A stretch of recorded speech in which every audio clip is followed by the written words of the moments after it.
Suling Emas, Jilid 12 bagian 1. Malam hari itu, ditemani oleh Koakim Bwe, Lucian tercapai hasrat hatinya, makan minum semeja dengan 3 orang muda yang ganteng tampan, Pangeran Kang, Pangeran Liang, dan Panglima Muda Cubian. Ketiga orang muda ini tentu saja tidak enak untuk menolak undangan Lucian, yang kini dikenal sebagai Xian Toanio, Nyonya Besar Xian, pelindung istana yang memiliki kepandaian tinggi. Biarpun dengan malu-malu, mereka merasa girang juga dapat berkenalan dengan tokoh hebat ini. Dan, bau semerbak harum dikala mereka makan bersama membuat hati muda mereka berdebar-debar. Memang, mereka semua maklum akan kegenitan selir ketujuh kaisar yang sudah lama menggoda mereka. Akan tetapi, mereka tidak berani melayani karena mereka adalah orang-orang gagah yang tidak melakukan perbuatan hina. Akan tetapi, kecantikan dan kesaktian Xian Toanio benar-benar mengguncangkan hati dan pertahanan mereka. Karena kini Lucian bebas mengunjungi bagian mana saja dalam lingkungan istana, akhirnya kedua orang, Pangeran Kang dan Liang, roboh dalam pelukannya. Tidak kuat menahan goda dan bujuk rayunya. Orang-orang muda yang kurang pengalaman ini tentu saja mudah dipermainkan Lucian, yang sewaktu-waktu di waktu malam dapat mengunjungi kamar mereka. Dapat melakukan semua ini tanpa terlihat pengawal atau orang lain karena ia mempergunakan kepandaiannya yang tinggi. Akan tetapi, dasar moralnya sudah bejat dan rusak. Lucian masih belum puas dengan hasil kemenangan-kemenangan ini. Sudah banyak ia berhasil menjadikan pangeran-pangeran dan panglima muda tunduk dan menjadi kekasihnya. Setiap saat, ia dapat berpesta pora dengan pangeran-pangeran ganteng dan panglima-panglima gagah. Namun, satu hal membuat ia kecewa dan penasaran, yaitu Panglima Muda Cubian yang sampai berbulan-bulan belum juga mau menyerah. Panglima muda ini benar-benar keras hati. Setiap kali Lucian datang, dia melayani wanita ini dengan sopan dan keras, tidak mau tunduk dan tak pernah menyatakan tanda-tanda runtuh di bawah sikap manis dan bujuk rayu. Malam itu, untuk kesekian kalinya, Lucian yang merasa penasaran mendatangi kamar Panglima Muda Cubian. Pemuda ini tengah membaca kitab di dalam taman di luar kamarnya, di bawah penerangan lampu kehijauan. Ketika melihat bayangan berkelebat, Cubian cepat melompat berdiri dan bersiap karena pada masa itu memang tidak aneh kalau ada musuh datang di waktu tengah malam. Akan tetapi, ketika melihat bahwa yang datang adalah Lucian, ia tersenyum dan berkata, "Ah, kiranya Xian Toanio yang datang. Silakan duduk." Lucian tersenyum manis dan duduk di atas bangku depan pemuda itu, sambil berkata, "Cu Chiangkun benar-benar rajin sekali, asyik mempelajari kitab apakah?" Cubian tersenyum dengan muka merah. "Ah, Toanio, sungguh malu kalau bicara tentang ilmu di depanmu. Aku terlalu bodoh untuk memahami isi kitab ini. Ilmu apakah yang berada dalam kitab itu? Ilmu Siakut Hoat, ilmu pelemas tulang. Ah, Chiangkun sudah begini lihai, masih mempelajari Siakut Hoat?" Cubian cepat berdiri dan menjura. "Harap Toanio jangan mentertawakan aku yang masih bodoh." Lucian menutupi mulutnya, menyembunyikan tawa. Para panglima di sini benar-benar pandai merendahkan diri. "Chiangkun, apakah kau menemui kesukaran dalam pelajaran Siakut Hoat?" "Benar, Toanio." Apakah sukarnya? Kurasa mudah saja mempelajari ilmu ini. Kalau Chiangkun suka, boleh saja aku mengajarmu sampai berhasil." "Sungguh, terima kasih, Toanio, terima kasih." "Chiangkun suka? Tentu saja saya suka, kalau tidak terlalu mengganggu Toanio." Ilmu Siakut Hoat berinti kepada penggunaan hawa sakti dalam tubuh. Akan tetapi, untuk mengetahui sampai di mana tingkat Chiangkun, harap Chiangkun memberi petunjuk sebentar. "Mari kita main-main sebentar. Chiangkun boleh saja menggunakan golokmu yang terkenal ampuh, dan akan kuperlihatkan betapa Siakut Hoat dapat melawannya." "Mana saya berani, tak usah dengan senjata, baik dengan tangan kosong saja. Akan tetapi, harap Toanio jangan mentertawai kebodohanku." Lucian berdiri dan tersenyum manis. "Tangan kosong pun boleh. Nah, silakan, Chiangkun." Karena mendapat janji akan diberi pelajaran ilmu Siakut Hoat yang amat ia inginkan, pemuda ini memenuhi permintaan Lucian. Ia lalu menyimpan bukunya dan berdiri menghadapi Lucian. Akan tetapi, karena masih merasa sungkan-sungkan, ia menjura dan memberi hormat. "Harap Toanio maafkan kelancanganku. Tak usah Chiangkun sungkan, mulailah." "Toanio, awas serangan." Sambil berkata demikian, Cubian menyerang dengan pukulan ke arah pundak. Pukulan ini seharusnya menuju ke dada, akan tetapi Cubian yang pemalu merasa tidak pantas memukul dada dalam latihan, maka memukul pundak. Diam-diam Lucian menjadi gemas. Pemuda ini amat pemalu dan terlalu sopan, pikirnya. Ia segera mengangkat tangannya menangkis, sengaja bergerak perlahan dan lambat. Sebagai seorang ahli silat yang sudah pandai, tentu saja Cubian melihat kelambatan ini. Betapapun juga, ia seorang panglima muda yang sudah terkenal, tentu saja dalam pertandingan ilmu silat, ia ingin mencari kemenangan. Melihat tangkisan lambat ini, kepalan tangannya dibuka dan ia menangkap lengan Lucian sambil menariknya. Tepat sekali tangannya berhasil mencengkeram kulit lengan yang halus dan hangat. Akan tetapi, mendadak sekali pegangan yang erat itu terlepas seakan-akan lengan itu seekor belut atau ular yang licin, dan seakan-akan tulang lengan itu lenyap. Ia kaget sekali. Nah, itulah kegunaan Siakut Hoat, Chiang Kun. Kau boleh menangkapku lagi di mana saja, tantang Lucian sambil tersenyum. Chu Chiang Kun masih belum mau percaya. Maaf, Toanio, katanya dan ia bergerak maju. Kedua tangannya cepat sekali berhasil menangkap kedua lengan Lucian dan kini ia mengerahkan tenaga, jari-jari tangannya mencengkeram. Dengan mulut tetap tersenyum, Lucian berkata, yang keras, Chiang Kun, lebih keras lagi. Cubian penasaran sekali dan mempererat pegangannya. Tidak peduli lagi apakah pegangannya itu akan menyakitkan, bahkan ia lalu mempergunakan cengkeraman dari ilmu silat Eng Jiao Kang, ilmu cakar Garuda. Dengan ilmu ini, ia berani mencengkeram senjata tajam lawan, maka kini memegang lengan halus, dapat dibayangkan betapa kuatnya. Namun, tiba-tiba Lucian mengeluarkan suara lirih, dan, tahu-tahu kedua lengannya sudah terlepas lagi dari cengkeraman Cubian. Hebat, Cubian berseru girang. Chu Chiang Kun, kalau hanya mencoba dengan lengan saja, tentu akan dikira bahwa Siakut Hoat hanya dapat dipakai untuk melemaskan tulang lengan. Cobalah sekarang Chiang Kun menangkapku seperti orang menangkap pencuri, boleh Chiang Kun menjepit tubuhku dengan kedua lengan, boleh kau rangkul dan jepit. Seketika, wajah Cubian menjadi merah.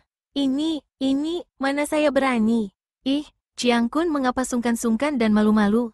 Bukankah kita ini sedang berlatih menguji ilmu? Hayo, lakukanlah jangan ragu-ragu.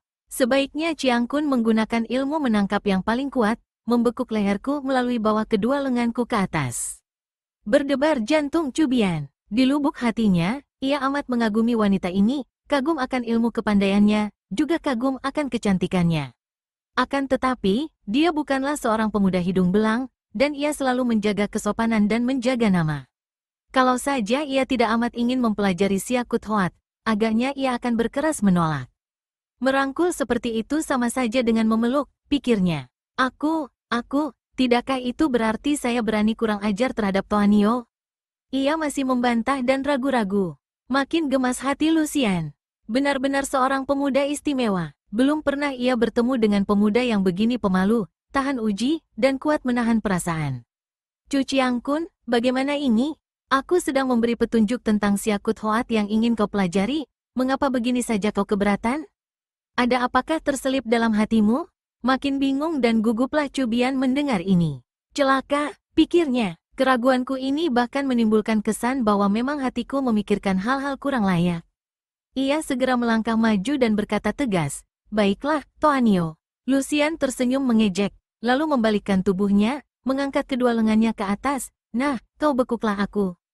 Cubian mendorong kedua lengannya melalui bawah lengan Lucian, lalu membalikkan tangan ke atas dan kedua tangannya bertemu di atas tengkuk Lucian.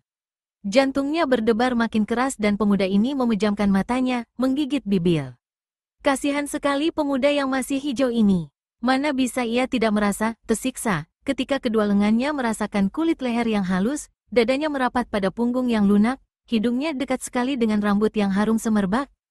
Demi kesopanan, ia agak mengundurkan tubuhnya dan pelukannya pada leher mengendur. Bagaimana ini? Kalau cara Chiang Kun membekuk pencuri selema ini, tanpa Siakut Hoat sekalipun akan mudah lepas. Jangan sungkan-sungkan, Chiang Kun. Atau, khawatirkah engkau kalau leherku akan patah? Cubian makin bingung dan terpaksa sekali ia mengerahkan tenaga, mempererat kedua lengannya yang membekuk leher. Untuk melakukan ini, terpaksa pula ia merapatkan dadanya ke punggung Lucian. Jantungnya berdebar kencang sekali, darahnya berdenyut-denyut, kepalanya menjadi pening, dan napasnya terengah-engah. Lucian tersenyum, hampir terkekeh geli. Tentu saja ia dapat merasakan betapa dada bidang dan keras yang merapat punggungnya itu berdenyut-denyut keras, betapa kedua lengan yang berotot dan kuat itu menggigil, betapa napas di belakang tengkuknya itu panas sekali dan terengah-engah. Makin kagumlah ia, alangkah kuatnya pemuda ini, kuat lahir batin. Tubuhnya kuat, juga batinnya kuat sehingga biarpun nafsu muda yang sudah selayaknya itu mulai bergelora, namun ia masih dapat bertahan dan berusaha menekannya. Yang lebih kuat lagi, Chiang Kun. Ia menggoda dan sengaja berlama-lama melepaskan diri sehingga pemuda itu merasa semakin tersiksa. Sudah cukup, Toanio, lekaslah gunakan Siakut Hoat. Kenapa sih Chiang Kun terburu-buru? Lucian menggoda terus. Saya khawatir kalau Toanio akan terluka. Karena sudah yakin bahwa diam-diam pemuda ini tidak dapat menahan daya tarik kewanitaannya, Lucian lalu berkata, "Nah, yang kuat, kerahkan tenagamu, aku akan melepaskan diri." Sambil berkata demikian, ia menggerakkan tubuhnya, menggeliat-geliat, dan dengan mudah ia dapat merosot keluar dari pelukan ketat itu. Cubian masih berdiri agak membongkok dengan kedua lengan memeluk seperti tadi. Akan tetapi, yang dipeluknya sudah terlepas dan ia masih terengah-engah dan meramkan matanya. "Bagaimana, Chiang Kun?" Lucian tertawa dan menggigit bibir menahan geli. Cubian cepat sadar dan ia segera membungkuk dan memberi hormat. "Benar-benar Toanio lihai sekali, saya merasa takluk. Dan amat beruntunglah saya akan mendapat bimbingan Toanio dalam mempelajari Siakut Hoat." Chiang Kun, ilmu Siakut Hoat mudah dipelajari, akan tetapi dasarnya harus kuat. Seperti kukatakan tadi, berdasarkan penggunaan hawa sakti dalam tubuh yang disalurkan pada sambungan tulang. Untuk mempelajari ini, kita harus berada dalam ruangan tertutup dan biarlah aku membantu penyaluran hawa dalam tubuh Chiang Kun agar lebih cepat hasilnya. Sanggupkah Chiang Kun? Makin merah muka Cubian, akan tetapi ia percaya betul bahwa Sian Toanio ini bersungguh-sungguh hendak melatihnya. Kalau memang caranya demikian, apa mau dikata lagi? Toh ini hanya latihan, demi memenuhi syarat agar berhasil. Baiklah, Toanio, apakah kamar saya cukup memenuhi syarat? Cukuplah, asal di tempat tertutup, jawab Lucian, menahan geli hatinya. Mereka lalu meninggalkan taman dan memasuki kamar Cubian yang cukup luas dan bersih. Sebuah tempat tidur lebar berdiri di sudut kamar. Lucian tidak mau tergesa-gesa, karena ia tidak ingin membuat pemuda ini terlalu sungkan, malu, dan bercuriga. Maka ia pun berkata, "Chiang Kun harus duduk bersila, menyatukan perhatian dan mengerahkan hawa sakti dalam tubuh. Biar saya yang membantu penyaluran hawa sakti itu. Akan tetapi, agaknya Chiang Kun akan merasa tidak pantas kalau kita berlatih di atas sana itu." Ia menuding ke arah ranjang dan Cubian menundukkan muka, tak berani memandang wajah Lucian. "Karena itu, biarlah kita duduk bersila di lantai ini saja." Cubian tidak berani menjawab. Ia benar-benar merasa amat sungkan dan malu. Selama hidupnya, belum pernah ia berdua dengan seorang wanita di dalam kamar, apalagi berada di atas satu ranjang, biarpun hanya bersila. "Terserah, kepada Toanio," jawabnya dan ia lalu mendahului duduk bersila di atas lantai. Lucian pun duduk bersila di depannya. Kemudian, wanita itu menempelkan kedua telapak tangannya kepada tangan Cubian sambil berkata, "Atur napas, kerahkan tenaga. Biar nanti aku yang membantumu menyalurkan tenaga ke sambungan-sambungan tulang. Kau menurutlah saja dan lihat hasilnya." Cubian mengangguk karena sukarlah baginya mengeluarkan suara setelah kedua tangan mereka saling menempel. Betapa takkan berdebar jantungnya karena tapak tangan yang halus lunak itu menyalurkan hawa mukjizat yang seperti membanjir ke dalam tubuhnya, membuat tubuhnya penuh getaran-getaran aneh. Dan bau yang semerbak harum itu, Cubian cepat memejamkan kedua matanya, mencurahkan perhatiannya, dan mengerahkan sinkang, hawa sakti, dalam tubuhnya. Terasa olehnya betapa satu kekuatan hebat yang masuk ke tubuhnya melalui telapak tangan itu menguasai hawa saktinya dan mendorongnya menembus seluruh tulang dalam tubuh. Mula-mula, lengan kanannya berbunyi berkeretakan, lalu lengan kiri, kedua kaki, kedua pundak, leher, dan punggung. Siakut Hoat dapat membuat tubuh menjadi kecil, tulang-tulang seperti dapat dilipat sehingga kita mudah lolos dari ikatan apapun juga, Lucian berbisik. Tanpa menggerakkan tubuh sekalipun, kita dapat meloloskan diri dari cengkeraman apa saja. Lihatlah buktinya, tiba-tiba Cubian yang masih meramkan mata itu merasa betapa tulang pundaknya bergoncang. Ia tidak melawan karena tadi sudah dipesan, menurut saja. Pundaknya serasa tak bertulang lagi sehingga ia terkejut. Chu Chiangkun, lihat hasilnya, buka matamu, kembali Lucian berbisik perlahan. Chu Bian membuka kedua matanya dan terbelalak ia memandang tubuh bagian atas yang tak tertutup apa-apa lagi itu. Kulit yang putih halus memerah terkena sinar lampu, dada yang montok padat dengan lekuk lengkung sempurna. Dia sendiri pun bertelanjang di tubuh bagian atas. Entah bagaimana, baju mereka berdua telah terlepas dan bergantungan di pinggang, sedangkan kedua tangan mereka masih saling menempel dan tak pernah lepas. Pemuda yang selama hidupnya belum pernah menyaksikan pemandangan seperti ini, tak dapat menahan lagi. Tubuhnya menggetar, mukanya menjadi merah dan terasa panas, dadanya menggelora menyesakkan napas. Kedua tangan Lucian kini memegang kedua tangan pemuda itu dan memijit-mijitnya mesra. Tak senangkah hatimu karena hasil ini? Ia berbisik dengan senyum memikat dan mata basah penuh nafsu. Makin berombak dada Chu Bian, ia hanya mengangguk-angguk tanpa dapat berkata apa-apa. Matanya tidak berani langsung bertemu pandang dengan Lucian, melainkan tak pernah berkedip menatap ke arah dada. Tiba-tiba Lucian tertawa lirih dan menubruknya, merangkul, dan menciumnya. Toanio, Chu Bian terengah-engah dan tubuhnya menggigil. Akan tetapi, kedua lengannya yang kuat itu memeluk dan mendekap tubuh yang menggairahkan, mendekap sekuat tenaganya, sehingga kalau yang dipeluknya itu wanita lain tentu akan remuk-remuk tulang iganya. Akan tetapi, Lucian bukannya wanita biasa. Didekap sekuat itu, ia hanya tertawa dan kini ia menoleh ke arah lampu, tampak senyumnya melebar, senyum kemenangan ketika bibirnya meruncing untuk meniup ke arah lampu di sudut kamar sehingga padam. Karena di dalam istana Kaisar Qin muda ini Lucian mengalami kehidupan yang penuh kesenangan di mana ia dapat memuaskan semua nafsunya, hidup bergelimang harta dunia dan kesenangan, maka ia merasa seakan-akan tercapai semua yang menjadi cita-citanya. Sampai 8 tahun ia tinggal di dalam istana, dan selama itu Koakim Bwe berhasil menyenangkan hatinya dengan pelayanan-pelayanan manis sehingga banyak pula ilmu yang ia turunkan kepada selir raja ini. Bahkan, ilmu awet muda ia turunkan pula kepada Koakim Bwe yang tentu saja menjadi amat girang. Biarpun maklum bahwa wanita yang di dalam istana dikenal sebagai Xian Tonyo itu sesungguhnya adalah putri Beng Kaucu yang berjuluk Tok Xiao Kui dan yang menghabiskan pangeran-pangeran dan panglima-panglima muda yang tampan untuk dijadikan kekasihnya, namun raja tidak mau menghalanginya. Hal ini adalah karena hadirnya Lucian di dalam istana itu pun merupakan hal yang menguntungkan. Semenjak ada Lucian di dalam istana, jarang sekali terjadi penyerbuan musuh dan kalaupun ada, tentu akan disapu bersih oleh wanita sakti itu. Karena istana sudah terjaga dengan adanya Lucian, para panglima yang tadinya bertugas menjaga keselamatan raja, kini memindahkan perhatiannya keluar istana dan mulai membantu melakukan pembersihan dalam kota raja. Banyak sudah mata-mata musuh ditangkap dan dibunuh. Bahkan belum lama ini belasan orang pengikut atau anak buah Ko Paong yang masih selalu berusaha merampas kekuasaan dapat dibasmi habis dalam sebuah kuil kosong di sebelah selatan kota raja.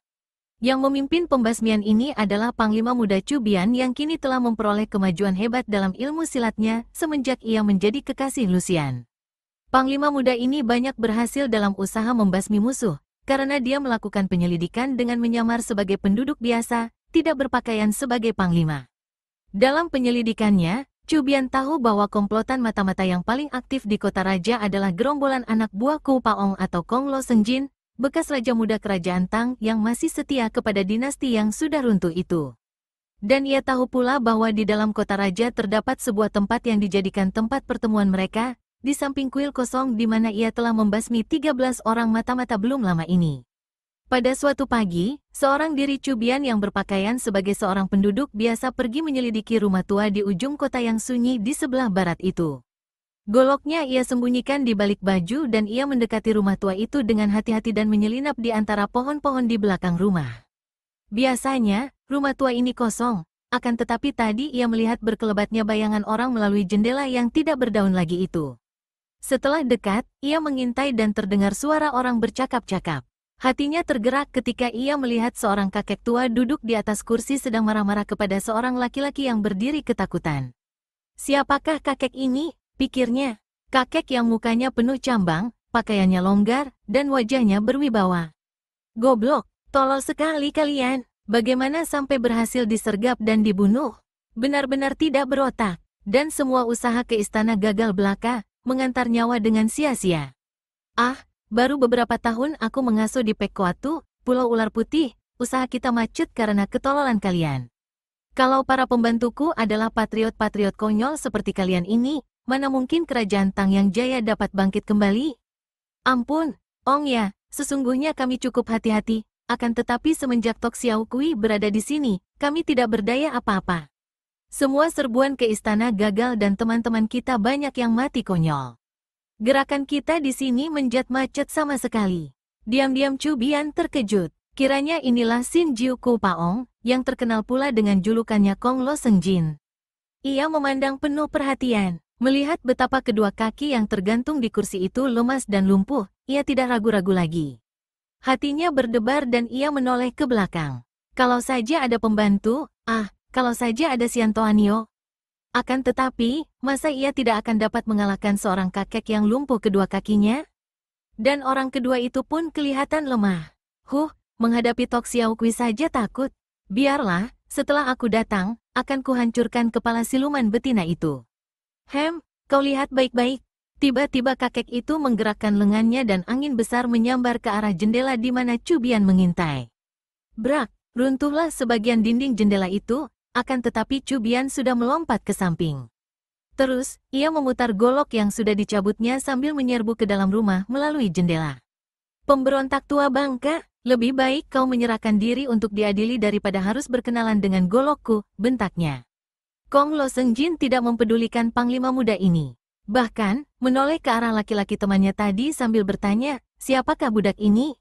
Laki-laki itu meloncat ke pinggir, gerakannya cukup ringan, dan ia berkata, Ong ya, inilah dia Chu Chiang-kun, panglima muda yang memimpin pembasmian teman-teman kita di kuil tua.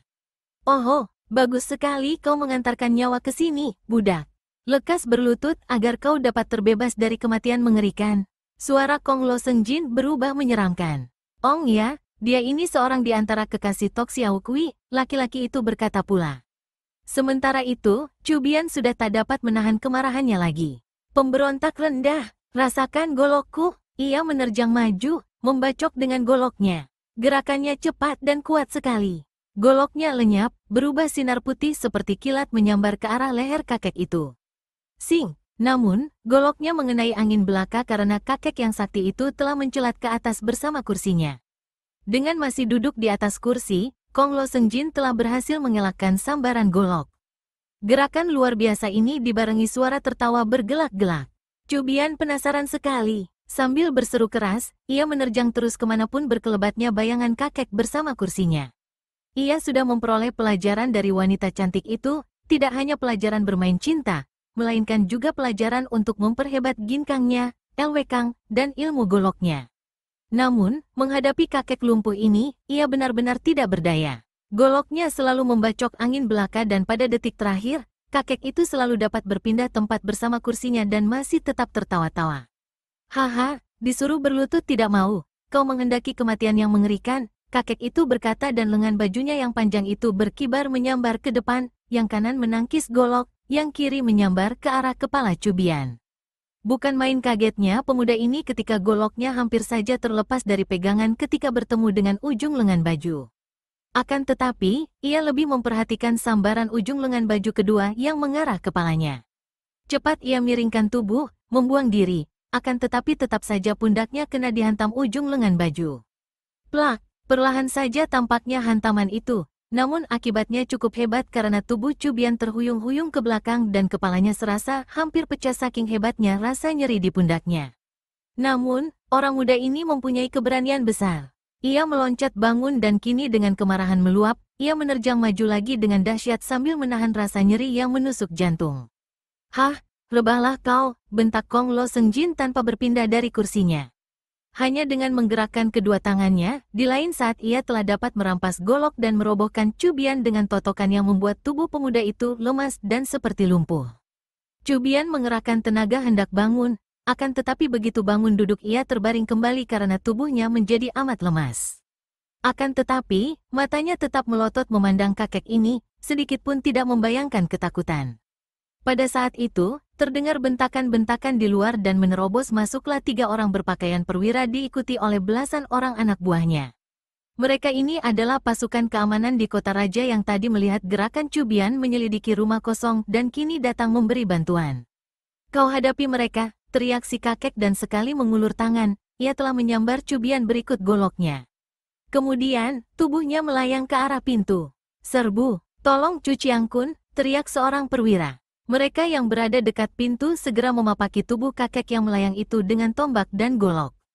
Terdengar suara berkerontangan disusul robohnya 4 orang prajurit ketika Kong Lo Sengjin menangkis dengan kebutan ujung lengan bajunya sambil mengibaskan tangan mengirim tamparan. Tubuhnya sudah mencelat keluar dengan mempergunakan sepasang tongkat yang tadinya ia sambar dari dekat meja. Ia telah melesat jauh ke depan, sebentar saja lenyap dari tempat itu sambil membawa tubuh Cubian yang tak dapat bergerak sama sekali dalam kempitannya. Yang celaka adalah anak buah Kong Lo Sengjin yang tertinggal dalam rumah tua. Dia lihai juga, melawan mati-matian dengan golok rampasan, akan tetapi 3 orang perwira itu adalah pengawal-pengawal istana yang tangkas. Maka setelah mengalami pertempuran hebat, akhirnya orang itu tewas di bawah bacokan banyak senjata dan tubuhnya hancur. Peristiwa tertawannya Chu Chiang-kun oleh seorang kakek pemberontak amat menggegerkan kota raja. Penjagaan diperketat, di seluruh kota tampak para prajurit hilir mudik mengadakan pemeriksaan dan penjagaan. Juga sekitar istana dijaga keras.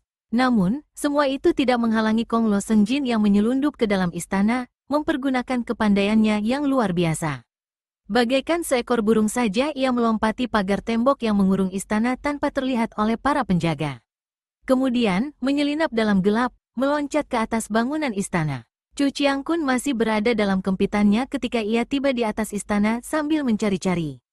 Lucian juga mendengar tentang tertawannya Chu Chiang-kun. Ia ikut merasa gelisah karena Cubian merupakan seorang di antara kekasihnya yang menyenangkan hatinya. Ia menduga-duga siapa gerangan kakek tua lihai itu, dan samar-samar ia teringat akan Kong Lo Sengjin atau Sin Jiu Ko Paong. Diam-diam ia bergidik. Pernah beberapa tahun yang lalu ia menyaksikan sepak terjang kakek lumpuh yang amat lihai itu. Akan tetapi, ia tidak takut sekarang. Bahkan, ingin ia mencoba kepandaian kakek itu. Agaknya sekarang ia takkan kalah menandingi kesaktian si kakek yang ia tahu amat lihai ilmu silat tangan kosong dan amat kuat tenaga sinkangnya untuk melakukan pukulan jarak jauh. Malam itu, Lucian tak dapat tidur. Ia duduk dalam kamarnya, termenung menghadapi meja. Karena hawa udara agak panas, ia membuka jendela kamarnya yang berbentuk bulat seperti bulan purnama. Telinganya yang terlatih itu dapat menangkap suara perlahan di luar kamar. Akan tetapi, ia hanya tersenyum mengejek dan tidak bergerak dari bangku yang didudukinya, pura-pura tidak tahu bahwa ada seorang tamu malam yang tinggi ginkangnya, sehingga gerakan kakinya hampir tidak menerbitkan suara, tengah mendekati kamarnya. Selama ini, ia tak pernah berhenti berlatih sehingga Lucian merasa amat percaya akan kepandaiannya sendiri. Tiba-tiba sinar putih menyambar dari luar jendela, memasuki kamar. Biarpun sinar itu menyambar dari belakangnya, namun Lucian maklum bahwa senjata itu tidak akan mengenai tubuhnya, maka ia tetap duduk tidak bergoyang sama sekali. Kap, sinar itu ternyata sebatang golok yang kini menancap di atas meja di depannya. Golok yang indah dan di ujung golok itu terdapat sebuah benda merah kebiruan yang kini tertancap golok di atas meja.